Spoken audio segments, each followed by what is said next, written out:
Hola y bienvenidos nuevamente a la clase de Escuela Bíblica de COC. Estamos, como ya sabemos, en el capítulo 6 del Evangelio de Mateo y sin más, entregamos este tiempo en oración a nuestro buen Dios. Padre, gracias por este tiempo y por la oportunidad de estudiar tu palabra. Padre, que tu palabra guíe nuestra mente, nuestro corazón y podamos entenderla y recibirla para vivirla, Señor, en el nombre de Jesús. Amén y amén. Así es. Ya en la lección pasada comenzamos a ver el versículo 9 del capítulo 6, donde decía ya el Señor enseñando a sus seguidores, a sus discípulos: vosotros pues oraréis así: Padre nuestro que estás en los cielos, santificado sea tu nombre. Es así como él comienza esta oración mediante la cual está dando a sus seguidores el ejemplo, el modelo de cómo orar. Y como ya hemos dicho en la anterior ocasión, esto es un modelo, es decir, por los diferentes argumentos que aquí volvemos a mostrar y que ya mencionamos la ocasión anterior, entendemos que no es que el Señor Jesús nos está mandando a repetir y repetir y repetir esta oración, que no hay problema si lo hacemos en un momento dado con convicción de lo que estamos diciendo, consciente de lo que estamos diciendo y con sinceridad, haciendo nuestras estas palabras del llamado Padre Nuestro, pero que en realidad es un modelo, es una manera eh, o un ejemplo de cómo el Señor Jesús nos enseña a orar. Eso es importante antes que sigamos adelante al considerar este pasaje. Es un modelo, el llamado Padre Nuestro, de cómo se debe orar. Y tres cosas importantes a destacar de entrada en este modelo de oración que el Señor nos está mostrando para que aprendamos cómo es la forma correcta de orar. Tres características. Número uno, su brevedad. Fíjate que no es una extensa oración. No tienes que hablar por horas para que tu Padre te escuche. Ya hablamos anteriormente, la actitud que debemos tener ante nuestro buen Dios, que es un Dios amoroso, que es nuestro Padre celestial, que está ávido de que tengamos comunión con Él. Por tanto, no tenemos que atiborrarlo de palabras rimbombantes y repeticiones, repeticiones, repeticiones, sino mira, el Padre Nuestro, el modelo que el Señor nos enseñó, breve, sin, sin tanta palabrería, pero es abarcador. Esa es la segunda gran característica, es breve, pero abarcador. Es decir, no desperdicia palabras. Fíjate que ahí no se repite una y otra vez la misma palabra, el mismo amén, el mismo Señor, Señor, Señor, Señor, Señor. No, sino que va al grano, como cuando tú conversas con una persona. No estás repitiendo la misma palabra una y otra vez, sino que estás conversando. Y se dan en este modelo los términos en una secuencia lógica, sensata y sencilla. Es breve, pero a la vez abarcador, porque toca, veremos, diferentes aspectos en esa oración. Es decir, que la oración o el orar no tiene que ser un ejercicio de oratoria, tampoco tiene que ser un canto repetitivo de los mismos términos. Puede ser breve, pero específico de lo que queremos decir. O podemos extendernos un poco más, pero no de forma insulsa y sin sentido, sino con inteligencia, con sentido de lo que estamos diciendo. Sobre todo que seamos sinceros al hablar con Dios. Y la tercera característica es el orden de prioridades que establece. Fíjate que comienza con Dios, dándole gloria a Dios, adorándole, alabándole. Es así como tenemos que comenzar siempre nuestras oraciones. Primero Él, de último nosotros. Y comenzar con darle la gloria, exaltarlo a Él. Eso ante todo. El orden de prioridades es ejemplar en este modelo. Es que la oración, el orar no se trata de que sometamos a Dios a nuestra voluntad, sino someternos nosotros a la voluntad de Dios. Voy a repetir eso. La oración no trata de someter a Dios a nuestra voluntad, sino someternos nosotros a la voluntad de Dios. Entonces, el primero, nosotros de último. Y ese orden de prioridades también es importante destacarlo en la oración modelo. También otras características que podemos destacar de esta oración, el hecho de que se dirige al Padre. Fíjate que el Señor enseña que ustedes orarán así: Padre nuestro que estás en los cielos. Se dirige al Padre, no se dirige a los hombres, a los llamados santos, Pedro o Judas o este o el otro. Ni siquiera se dirige a María, la madre terrenal del Señor. No se dirigen a los ángeles. Hay gente orando a los ángeles y habla de que los ángeles esto y los ángeles lo otro. No se dirige a los ángeles. Es más, no se dirige ni siquiera al Hijo ni al Espíritu Santo. El Señor Jesús, en el modelo con el cual nos enseña a orar, dice que debemos dirigirnos al Padre. Y es que el mismo Señor Jesucristo, Él mismo, cuando estuvo sobre esta tierra y oraba delante de sus discípulos, Él oraba al Padre. Dice el versículo, en el capítulo 17 de Juan 17:1 dice: estas cosas habló Jesús, y levantando los ojos al cielo, dijo: Padre, la hora ha llegado, glorifica a tu Hijo. Siempre cuando vemos a Jesús orando, se dirige al Padre. Y es el ejemplo, el modelo que Él nos da que debemos seguir. Ora al Padre, como dice aquí: vosotros pues oraréis así: Padre nuestro que estás en los cielos. La oración se dirige al Padre en el nombre de Jesús, como lo dice Él mismo en Juan 14:13. Dice en Juan 14:13: y todo lo que pidiereis al Padre en mi nombre, es decir, en el nombre del Hijo, en el nombre de Jesús, lo haré. Entonces, se ora al Padre en el nombre de Jesús, en el nombre del Hijo, y con la ayuda del Espíritu Santo. Toda la Trinidad involucrada en el acto de la oración.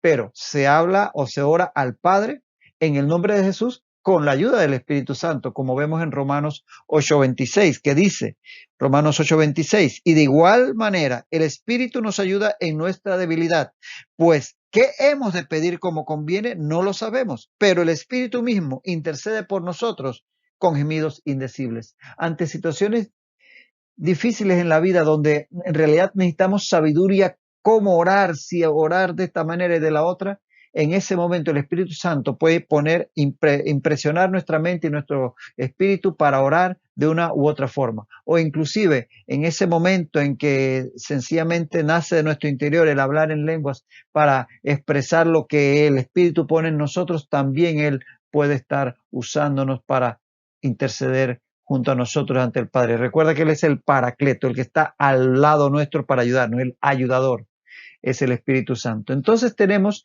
la forma correcta, como nos enseña el Señor: orar al Padre en el nombre de Jesús, en el nombre del Hijo, con la ayuda del Espíritu Santo. No oramos al Espíritu Santo, no oramos al Hijo, oramos al Padre, pero en el nombre de Jesús y con la ayuda del Espíritu Santo. Consciente que Dios, la Trinidad completa, está involucrada en ese momento de comunión con Él. Y la otra característica interesante de destacar es que si lees y revisas y estudias este modelo de oración, el Padre Nuestro, siempre el Señor Jesús enseñó a usar la primera persona del plural. Él dice nosotros, en esta oración, léela, dice nosotros, nuestro, nuestras, nos, no dice mío, yo, no, siempre usa el plural, evidenciando en ese sentido la importancia de ser solidarios con los demás y no egoístas, no pensar solamente en mí, en mí, en mí, sino que cuando nos acercamos al Padre, pensar en los demás y no solamente en mis necesidades. Por eso verás que siempre usa el plural al enseñar al Señor Jesús a orar. Entonces son características interesantes que nos ayudan a entender la forma correcta de orar. Y dice así: vosotros pues oraréis así. Y en esta oración vemos tres pasos, tres componentes. El primero es la invocación y la exaltación al Padre, que está en la primera parte del versículo 9. Es como decir la introducción. Pero una introducción, como decíamos, que comienza por exaltar a Dios. En el segundo lugar, que es como el cuerpo de la oración, son las peticiones. Y veremos que hay diferentes tipos de peticiones que la vamos a ver enseguida. Eso va desde del final del versículo 9 hasta el principio del versículo 13. Y finalmente hay una tercera y última porción que es una doxología, es decir, una alabanza a Dios y conclusión de la oración. Eso está en la parte final del versículo 13. Entonces estas son las tres partes que componen esta oración. La invocación y exaltación al Padre, las peticiones y la doxología y conclusión. Y aquí tenemos el listado de las peticiones que incluye esta oración modelo. Tenemos son 7 en total. 3 se refieren a Dios y 4 a nosotros, en este orden de primera a séptima. Y estos son los versículos en donde aparece cada una de ellas. En el caso de Dios, se pide en relación a su nombre, a su reino, a su voluntad. Y en el caso de nosotros se pide en relación a nuestro pan, a nuestras deudas, pero ojo, no son las deudas de dinero, sino nuestras deudas espirituales, los pecados que hemos cometido que nos sean perdonados. A eso se debe, a nuestras deudas para con Dios en cuanto a nuestras faltas, nuestras tentaciones y nuestro adversario, el mal. De tal manera que estas son las 7 peticiones que encierra esta oración modelo. Como ves, es bien abarcadora. A pesar de que es breve, es abarcadora. Entonces, con este modelo, el Señor nos está enseñando que al orar no tenemos que hacer el gran discurso, pero podemos ser concretos en lo que vamos a presentar delante de Dios. Y que no solamente sea una lista de peticiones, podemos incluir la alabanza a Dios, la exaltación, que ves que está al principio y al final, siempre pensando en Dios primero. Y en este sentido, las peticiones vemos que, por ejemplo, en el caso de Dios, va de arriba hacia abajo. Primero se piensa en la oración en este modelo, en su nombre, su naturaleza, y finalmente a su efecto en la creación, en el reino, que se haga su voluntad en la tierra. Y en el caso del hombre, de nosotros, va de menos a más, de las necesidades más elementales, las necesidades materiales de alimentación, nuestro pan de cada día, hasta las necesidades más elevadas, las necesidades espirituales, la lucha contra nuestro adversario y demás. Entonces, ese sentido es interesante, no necesariamente es una situación que es una camisa de fuerza, pero nos muestra cómo el Señor enseña a orar por todos los ámbitos, desde los materiales hasta los espirituales, porque en ese sentido vemos que incluye las peticiones, por ejemplo, en el caso de nosotros, peticiones materiales, el pan nuestro de cada día, y peticiones espirituales, nuestras luchas espirituales, las tentaciones, el mal, de tal manera que es abarcadora en cuanto a lo material y lo espiritual. Y por otro lado, también en cuanto al tiempo, porque se pide por cosas del presente, el pan nuestro de cada día, cosas del hoy, pero también se pide por cosas del pasado, por nuestras deudas, es decir, las faltas que hemos cometido, que el Señor nos perdone las faltas que cometimos ayer o la semana pasada, cosas del pasado.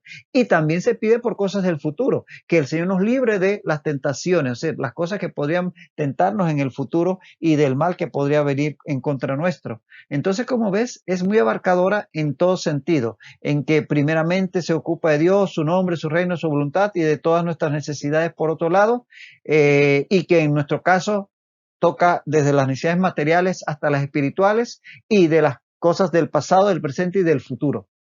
En ese sentido, el modelo que aquí el Señor nos enseña es eso, un modelo. Es abarcador, tiene un orden de prioridades, no es extremo en palabras, es concreto, no desperdicia términos, es decir, dice lo que quiere decir.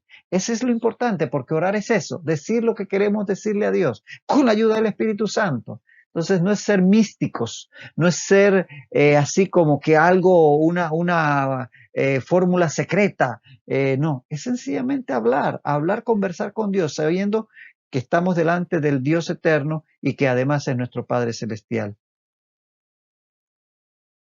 Entonces dice, Padre nuestro. Así nos enseña el Señor Jesús que nos debemos dirigir a Dios en oración. Padre nuestro. Y es que solo los que están en Cristo pueden llamar Padre a Dios, porque no todo el mundo es hijo de Dios. Juan 1:12 lo dice claramente. Mas a todos los que le recibieron, A los que creen en su nombre, es decir, en el nombre de Jesús, les dio potestad de ser hechos hijos de Dios. Todos somos criaturas de Dios, pero la Biblia dice claramente en Juan 1:12, inclusive en Romanos 8:14 y 15, que no todos somos hijos de Dios. Dice Romanos 8:14, porque todos los que son guiados por el Espíritu de Dios, estos son hijos de Dios. ¿Y quiénes son guiados por el Espíritu de Dios? Los que tienen el Espíritu Santo morando en ellos, gracias a que han aceptado el sacrificio de Jesucristo por sus pecados. Entonces, estos somos los que somos hijos de Dios, los que verdaderamente podemos llamar a Dios Padre nuestro. La gente le llama a Dios Padre y, bueno, no vamos a ponernos a pelear por eso. Pero bíblicamente, teológicamente, solo aquellos que han nacido de nuevo pueden llamar con legitimidad Padre a Dios. Y en la oración, Dios nos enseña a dirigirnos a Él como nuestro Padre. Ese es nuestro privilegio de hijos.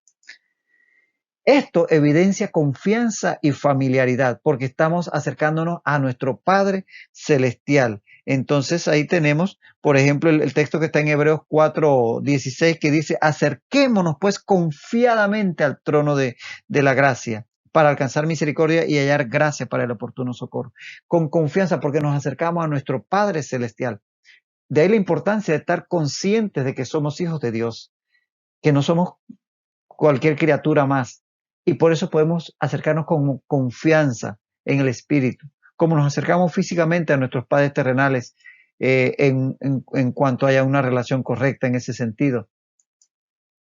Y eso también nos recuerda nuestra relación de hermandad con los otros creyentes, porque si dice Padre nuestro, no es solamente mi Padre, sino el Padre de mi hermano, de mi hermana en Cristo, y por lo tanto, ahí hay una solidaridad.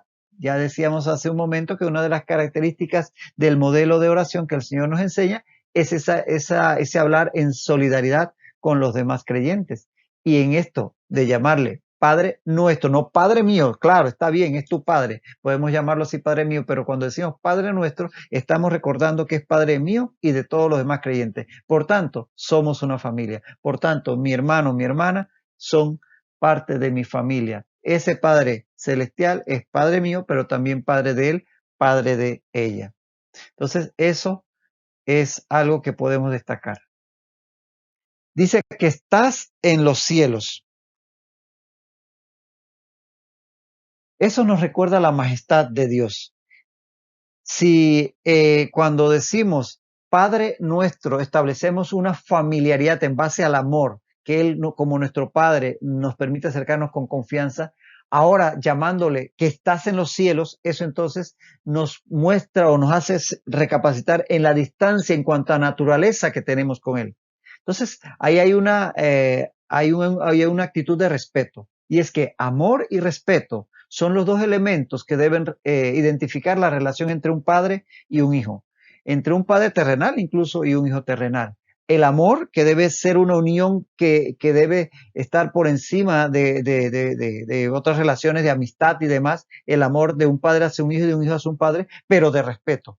Porque no es cierto que, como dicen algunos por ahí, que uno tiene que hacerse el amigo de su hijo, de su hija. No, uno es su padre, es su madre. No es que es su amigo de trampas y de estar ahí como quien dice haciendo travesuras. No, yo puedo tener la confianza de mi hijo, de mi hija, pero sigo siendo su padre. Entonces tiene que haber amor. Amor definitivamente que es la base, pero debe haber respeto, porque eso mucho se ha perdido hoy en día en cuanto a la relación padres e hijos. Y mucho tiene que ver también esto con la forma en que los hijos son criados por los padres.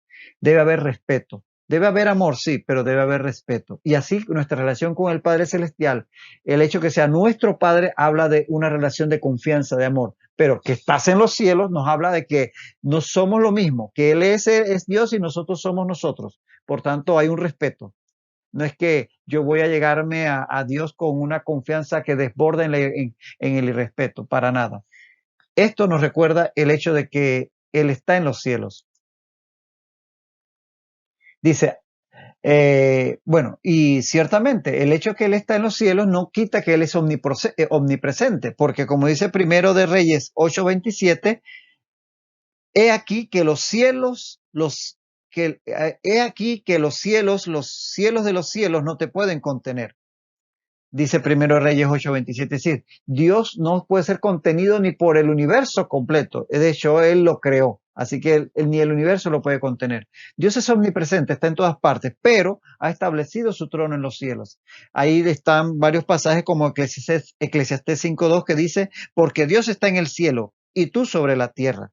Y Salmo 103:19 dice, Jehová estableció en los cielos su trono. Y Isaías 66:1 dice, Jehová dijo así, el cielo es mi trono. De tal manera que se establece su trono en el cielo, pero Dios está en todas partes. Por eso podemos orar a Él en cualquier lugar y en cualquier momento. Y esto también nos recuerda que tenemos una patria celestial, como dice Filipenses 3:20, mas nuestra ciudadanía está en los cielos, de donde también esperamos al Salvador, al Señor Jesucristo. Entonces, nuestro Padre está en los cielos y esa es nuestra verdadera patria. Aquí estamos de paso, pero un día estaremos en su presencia, porque el Padre desea que sus hijos estén donde Él está. Fíjate cómo dice Salmos 73, 23 y 24. Sobre todo el 24 dice, me has guiado según tu consejo y después me recibirás en gloria. Tenemos una patria celestial en la cual Dios nos va a recibir en su momento. Y Juan 17:24 dice el Señor Jesús en aquella oración intercesora, Padre, aquellos que me has dado, quiero que donde yo estoy, también ellos estén conmigo. Ese es el deseo de Jesús para con nosotros, de que el Padre le conceda que estemos con Él en el cielo. Entonces vemos que esta referencia a nuestro Padre Celestial tiene todas estas implicaciones. Eso habla de su majestuosidad, que ciertamente nos ama, pero hay una diferencia, hay una distancia que tenemos que guardar en cuanto a respeto, que es omnipresente, pero en el cielo está su trono, que nosotros tenemos esa patria celestial y a la cual el Señor nos llevará en su momento. Entonces, todo esto podemos destacarlo aquí. Y dice, santificado sea tu nombre. Fíjate, en la cultura del Oriente Medio antiguo, cultura en la cual se gesta la Biblia y la mentalidad de estos hombres, Dios la utilizó para escribir las Sagradas Escrituras. El nombre de una persona era una expresión de su naturaleza, de su carácter. De tal manera que cuando se hablaba del nombre, se hablaba de la persona misma. Ahí tenemos, por ejemplo, el caso de Bernabé, que significa hijo de consolación, porque era un hombre que tenía ese carácter, o sus padres vieron desde pequeño esa naturaleza en Bernabé. Esto es tanto así que inclusive cuando una persona sufrió un cambio trascendental en su persona, se le cambiaba el nombre, como Simón, que el Señor Jesús le cambió a Pedro, roca, piedra, es decir, piedra, la persona que iba a tener en el futuro un rol importante dentro de la difusión del Evangelio. De tal manera que el nombre en esta cultura en que se escribe la Biblia tiene esa característica, es una identificación de la persona misma. Entonces, el nombre de Dios es Dios mismo, según se revela en todas sus obras. Y en este respecto es interesante hacer ese estudio que por ahí lo tenemos, por ejemplo, en la clase Conociendo a Dios, de los nombres de Dios, que hablan de todos sus atributos en sí. De tal manera que cuando hablamos del nombre de Dios, hablamos de la persona de Dios, de la naturaleza de Dios. Y por eso podemos leer en Salmos 9:10, en ti confiarán los que conocen tu nombre. Es decir, no es solamente el hecho de conocer el nombre como tal, sino que es conocer la naturaleza de Dios. Si yo conozco a Dios, yo conozco su poder, su omnisciencia, su amor, su naturaleza misma, yo puedo confiar en Él. Por eso dice el Salmo, en ti confiarán los que conocen tu nombre, los que te conocen a ti. Y el Salmo 27 dice, estos confían en carros y aquellos en caballos, mas nosotros del nombre de Jehová nuestro Dios tendremos memoria. Es conocer a Dios lo que nos da la confianza para poder estar firmes. Los otros confiarán en sus ejércitos, en su fuerza, en su sabiduría, en su experiencia, pero nosotros en Dios, en su naturaleza, en su carácter, en su nombre. Es decir, el nombre de Dios habla de su propia naturaleza, de su misma esencia. Y aquí en la oración el Señor nos enseña orar pidiendo que santificado sea tu nombre. Y santificar implica reconocer el carácter de santo, es decir, la condición de algo o alguien que está separado del resto. Eso es lo que significa santo, separado de otro, no ser como los demás, sino que es algo aparte. Por lo que esto, entonces, santificado sea tu nombre, implica tenerle respeto y reverencia, el ser algo santificado. Es decir, que al santificar el nombre de Dios, estaríamos con esto significando tenerle reverencia, honrarlo, glorificarlo, exaltarlo. Eso es lo que pedimos en la oración modelo, que el nombre de Dios, la naturaleza de Dios mismo y al final Dios mismo, todos lo glorifiquen, lo exalten, lo honren. Eso es lo que al final estamos pidiendo en esta oración. Por eso decíamos que la oración modelo comienza por exaltar a Dios, porque siempre lo primero al entrar en la presencia de Dios es exaltarlo, como se hacía, por ejemplo, con los reyes en la antigüedad, que cualquiera persona que llegaba a su presencia, lo primero que hacía era una reverencia. Bueno, aquí con nuestras palabras estamos haciendo una reverencia delante de nuestro Dios y Señor. Y entonces, aquí llegamos al versículo 10. Pero terminando con la idea anterior, lo que estamos entonces diciendo al decir santificado sea tu nombre, recordar que el nombre de Dios ya es santo, no es que lo estamos pidiendo que sea hecho santo porque ya lo es, sino es que estamos pidiendo que todos, la creación, las personas, el mundo, reconozca esa verdad, que glorifiquen a Dios, que lo exalten. Es lo que estamos ahí pidiendo, que la creación, estamos pidiendo que llegue el momento en que todos, como será en un día, exalten al Señor. Y como decía, llegamos entonces al versículo 10, donde dice, venga tu reino, hágase tu voluntad como en el cielo, así también en la tierra. Bueno, vamos a detenernos en este punto, puesto que ya estamos prácticamente por cumplir el tiempo establecido. Entonces, mantente en este versículo 10 para que en la próxima lección podamos entrar a estudiar esta porción.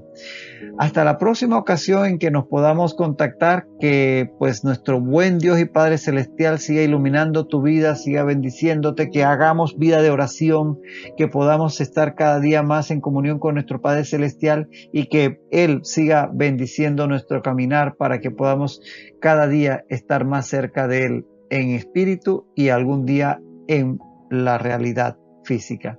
Hasta entonces, que el Señor te bendiga rica y abundantemente.